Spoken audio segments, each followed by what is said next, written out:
लड़कों की जोड़ी यूपी में फिर दोहराएगी इतिहास, या राहुल अखिलेश के बीच बिगड़ चुकी है बात। राहुल अखिलेश की दोस्ती पर चुनावी इम्तिहान शुरू।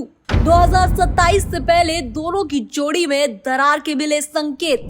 2024 के लोकसभा चुनाव में उत्तर प्रदेश की सियासत में एक नया अध्याय लिखा गया था। सपा और कांग्रेस की जोड़ी ने बीजेपी को कड़ी टक्कर देकर राजनीति में नए समीकरणों की संभावनाएं पैदा की थी। यह गठबंधन एक मजबूत विपक्ष के तौर पर उभरता दिखा, खासकर मुस्लिम और यादव वोट बैंक के संगम के जरिए। लेकिन चुनाव की सफलता के कुछ ही महीनों बाद अब वही जोड़ी दरकती हुई नजर आ रही है।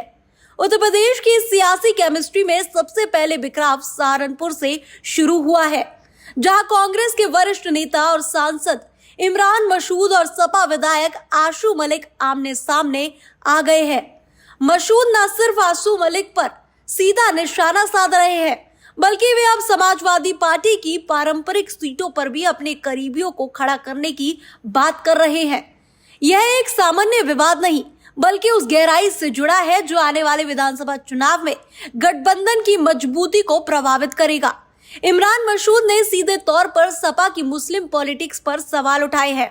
ये संकेत है कि कांग्रेस अब मुस्लिम वोटों पर अपना दावा सख्ती से पेश करने को तैयार है।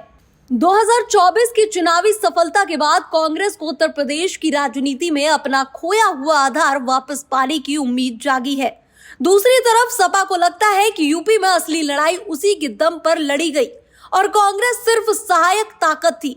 इस असंतुलन ने अब आपसी अविश्वास को जन्म देना शुरू कर दिया है। जब विधानसभा चुनावों में सीटों के बंटवारों की बात होगी तो ये टकराव और गहराएगा। कांग्रेस चाहेगी कि उसे लोकसभा प्रदर्शन के आधार पर ज्यादा सीटें दी जाए, जबकि सपा पुराने जनाधार और जमीनी नेटवर्क के नाम पर खुद को प्रमुख दल मानेगी। उत्तर प्रदेश की राजनीति में मुस्लिम वोट एक निर्णायक फैक्टर है और यही वह बिंदु है जहां कांग्रेस और सपा के बीच सबसे तीखा संघर्ष होता दिख रहा है। इमरान मसूद जैसे नेता कांग्रेस को मुस्लिम राजनीति का पुनरुद्धार करना चाहते हैं, जबकि सपा इस वर्ग को अपना कोर वोट बैंक मानती है। ऐसे में ये साफ है कि दोनों दल 2027 की रणनीति में एक दूसरे को स्पेस देने के लिए सहज नहीं होंगे। ये सवाल अब और भी प्रासंगिक हो गया है। दो लड़कों की जोड़ी जो 2017 में भी एक बार चर्चा में आई थी और 2024 में दोबारा जिंदा हुई, क्या 2027 तक टिक पाएगी? राजनीति में दोस्ती तब तक चलती है जब तक उसमें संतुलन और साझा लाभ हो। यदि कांग्रेस और सपा के बीच सीटों, वोट बैंक और नेतृत्व के सवाल पर आपसी सहमति नहीं बनती, तो ये जोड़ी 2027 के विधानसभा चुनाव से पहले ही टूट सकती है। Bureau report, TV7 Bharat.